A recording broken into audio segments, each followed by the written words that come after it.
Hello, my fellow Virgos. I'm Dr. Shiny. I have a tarot reading for you for the month of March 2017.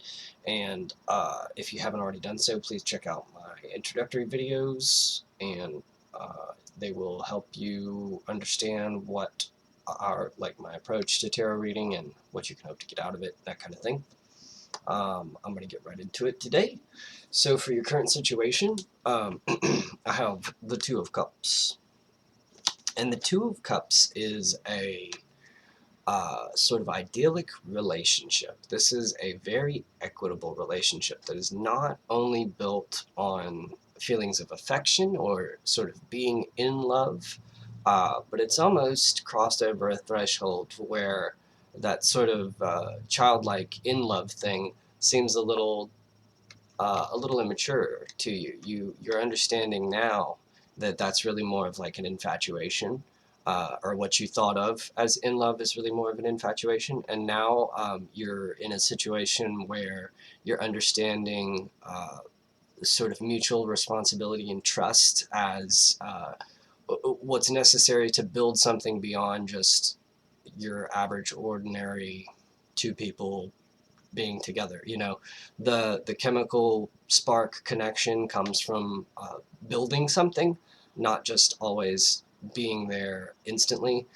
The feeling may be there instantly, but it has to be cultivated, for whatever this is to be a lasting engagement. You can see these two owls here are both holding up a garland, and one of them has one end and one of them has the other. Suggest the need to sort of work together, but very emotionally fulfilling, very healthy relationship. Um, Congratulations. um, the and this, it may not be an actual romantic relationship. I should clarify that because some of us aren't in those romantic relationships at the moment. So this could be a just something is going well between you and somebody else, or even between you and a project that's very close to your heart. But if it's involving a project, it's because you're having to delegate, and you're finding out that it's working out pretty well. Anyway, moving on. What's crossing you is the Ten of Swords. And the Ten of Swords is really primarily concerned with perspective. It does indicate like the end of a cycle, or some pain, some maybe betrayal or like backstabbing that's occurred. But it's occurred in the past. This is sort of the aftermath of it happening, even though this is what's crossing you in the current situation. So what this is saying is that you may have some remnants of this victim mentality, or it. I feel like in this current situation, it's not even something that you're necessarily aware of. It's not something that's at the front of your mind. This is something that is affecting your relationships because it's still in your subconscious and you're sort of suppressing or not thinking about it. But you have been really hurt in the past, and it's okay to feel those emotions, to bring them out, to talk about them with this partner. They probably have some things that they'd like to get off their chest as well. So opening up to them and exchanging some of your information here is probably a really good thing for you. You have like the healthy environment set up to do it. So really just it's just about accepting that the tunnel is a tunnel and then subsequently finding the light and getting out of it. You know what I mean? So that's the situation that you're in right now. It can feel like very defeated, like you're just constantly struggling and not really getting anywhere, that kind of thing. I have some encouragement for you in the future. The Four of Swords here, it suggests that rest is coming, that if you sort of just stick with it, don't let it defeat you totally, keep your optimistic attitude. There is a period of rest and relaxation coming, but now the energy associated with this card doesn't mean the end, right? Like the final rest, the like retirement, the peace. This suggests a temporary reprieve. It's kind of like a cocoon. It's a moment of rest and recharge that prepares you to enter the next phase of your life, which will require you to be very, very much active and not resting. So this suggests that, coming forward, stick with it. There will be some rest. You're not going to have to just keep going, keep going, keep going, because that would really get on anyone's nerves. But if you just stick it out a little bit longer, wait for the period of rest to come, and enjoy those periods of rest. Let your mind shift. Don't stay in work, crazy passion mode all the time. Take moments in moderation to focus on yourself, to focus on um, loosening your self-imposed chains a little bit, because I know we can be perfectionists, and we do anything wrong, and we like to beat ourselves up about it and that kind of thing. But there is, again, everything in moderation, including moderation. So um, you have to take some time, like, you have to do some things. And I'm not saying that you need to, like, get some catharsis by going and committing a crime or something like that, but just don't do your laundry one day or something like that. Take a little bit of rest and time for yourself. In the past, what I have is the Four of Coins. This can mean a sort of like miserly person, but I really don't think that's what it's referring to in the situation. I think this is more about you did things a particular way, or you were very set in your ways for a long time, because you were always right, because it was self-serving, because it always worked for you to a degree. So you're in sort of a new boundary that is probably the result of like some spiritual seeking and advancement. You know what I mean? Perhaps you've experimented with some psychedelics or something, but you're not clinging to the material quite as much as you were in the past, and that's overall a positive thing, because this card by no means suggests that you were like the master of the material world. You didn't have nearly as much as you thought you did, or perhaps you knew you didn't have much, but you didn't have much, but you were just sort of clinging to the same way of doing things, even though there really are better things out there for you. It was really more of like perhaps a fear-based thing, fear of loss, that kind of thing. But anyway, we're out of that now, so don't worry about it too much. The foundation card is the World. So this indicates awakening, full God realization, sort of a major completion of cycles. So just like the Ten of Swords, um, which has more of a negative connotation of the completion of cycles, that's really referring to your mentality. The foundation is saying that this is really a good thing. This is all a wonderful, great thing. Even though it's hard, even though it may feel overwhelming at times, the situation is only improving. You've got good things ahead of you, according to the cards anyway. So, and according to me. Now, the crowning thoughts is the Page of Coins. This is a dreamer. This is very dreamy. This is daydreaming. You have visions that are not just abstract about like, oh, I wish the world loved each other more. I mean, that's included to some degree, but you have actual plans. You say, well, if I could set up such and such organization to do this, or if I could implement this idea, boy, wouldn't that be great, And you're having some realistic visions, whereas you've always been a sort of abstract dreamer and that sort of thing. Now you're having some things that are exciting you for the future, some real plans, some things to look forward to, some direction. So I would say run with that, and the cards are saying to run with that too, because your advice for the current situation is the Ace of Wands. And of all the cards in the deck, that say go for it, green light, like just do it. This is probably the strongest.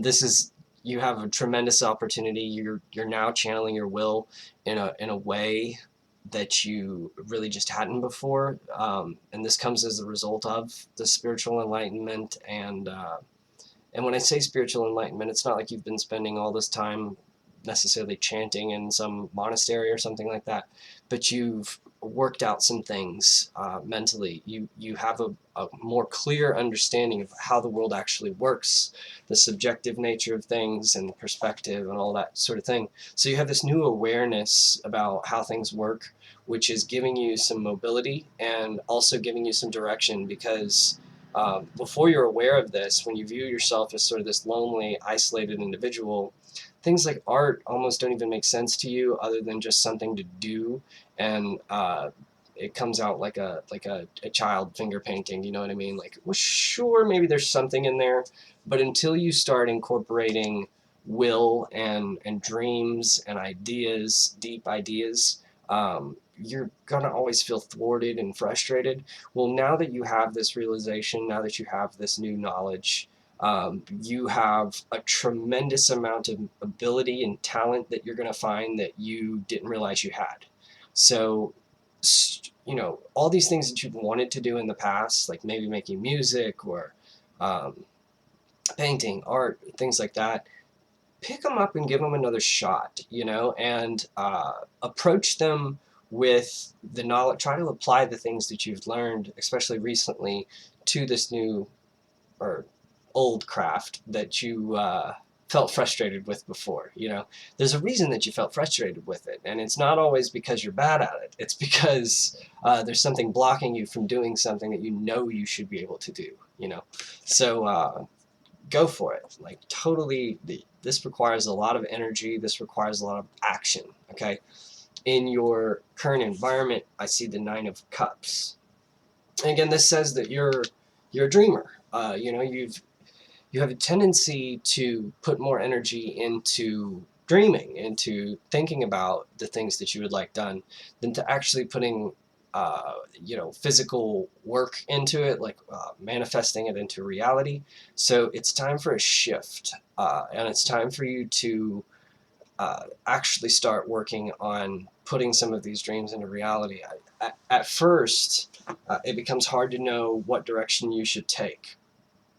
In effect, when a person discovers that they have like power over their reality, or they discover these things like the law of attraction and willpower, um, there is sort of a self-regulation usually in a person's mind, because if you just ran off and said, okay, well, I can just change anything I want to in the world, if you ran with that idea too much, oftentimes the things that you think initially are good ideas could end up really like destroying the world. You know what I mean? Like, if you are this person who thinks, I see everything and I know exactly how to make the world a perfect place, uh, think again. Because the world is somewhat already a perfect place, and so really it's about um, finding a way to make yourself fit into that perfect picture, and be meaningful, and sort of be like be the movie character or the main character in your own movie. You know what I mean? Do something interesting. It's not about doing things the right way. It's about doing things the interesting way, because even if things are going poorly, a tremendous amount of lessons are being learned by the individuals who are going through those tough times. Hardship makes us appreciate like the good times. So if we don't go through some periods of turmoil and things like that, then there's not. Well, speaking of this, let me go on to your next card, because your next card, the Fears card, is the Wheel, which is exactly what I've just been saying. So, um, your powers uh, of manifestation, of like the law of attraction and all that, they're very powerful, but they're limited, because if you get, there's sort of this natural thing built into the universe to where if you get too stuck on a particular path, things get a little more random for you. They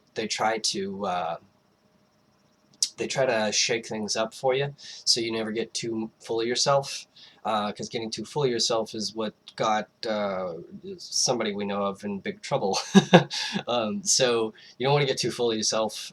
You want to always be like knocked down, made a little bit more humble, and this Wheel of Fortune will ensure that's always happening. It's like something that's built into our psyche, where um, everybody gets bored when things are too good, so somebody has to start throwing things, and it's just a constant challenge of life.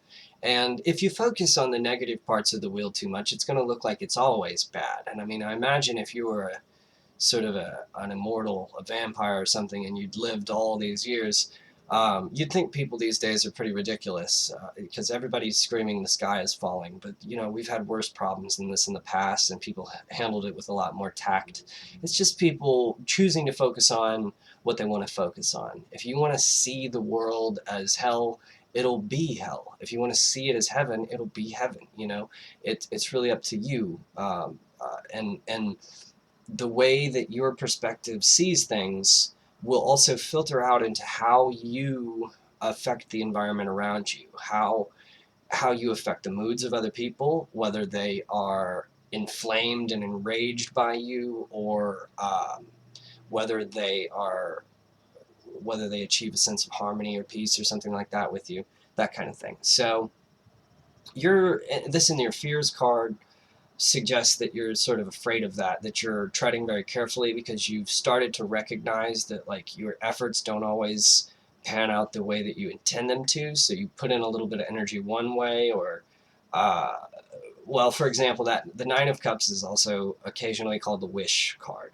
So this is in your environment. So you have this feeling almost that like you have to be careful with your thoughts. You have to control them and quiet them, because every little thought that you have seems to somehow sneak out into the environment around you and cause ripples. So you start like used to you were really careless and you'd say things like oh, my life sucks or something like that.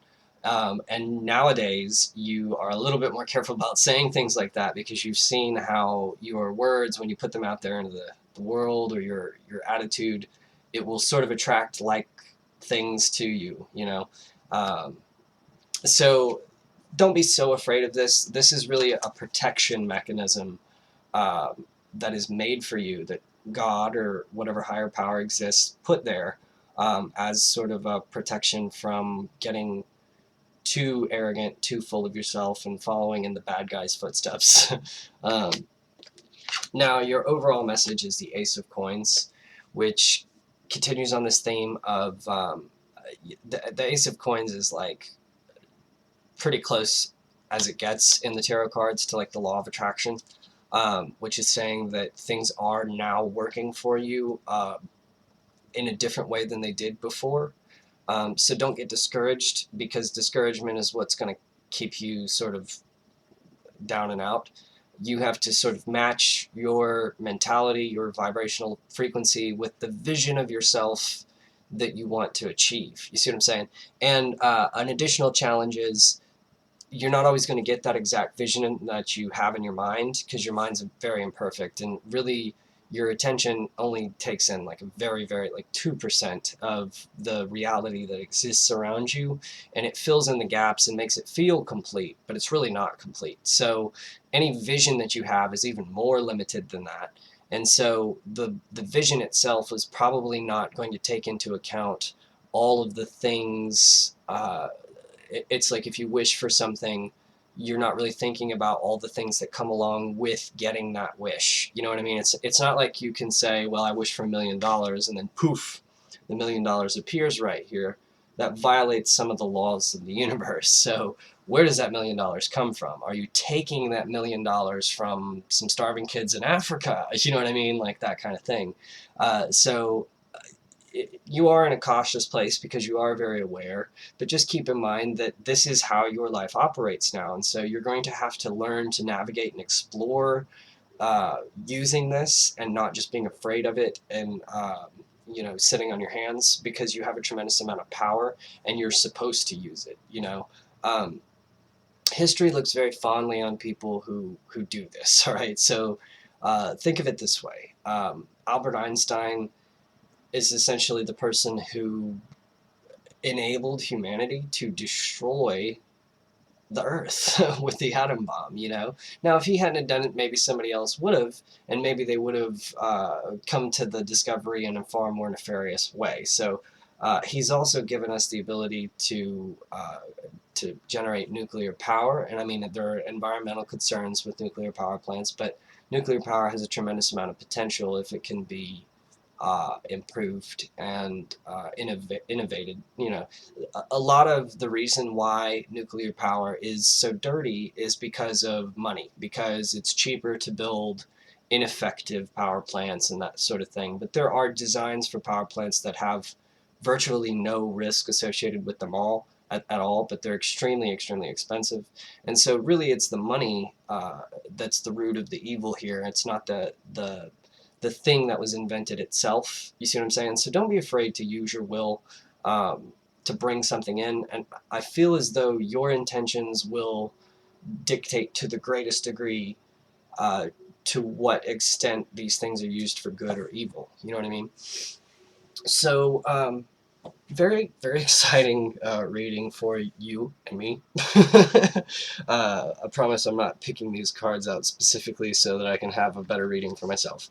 But you know, us Virgos, we walk a little bit of a different line. So I'm happy that things are working out for you, and please leave me some comments and questions or anything like that you have. I love the comments. My favorite part about tarot reading.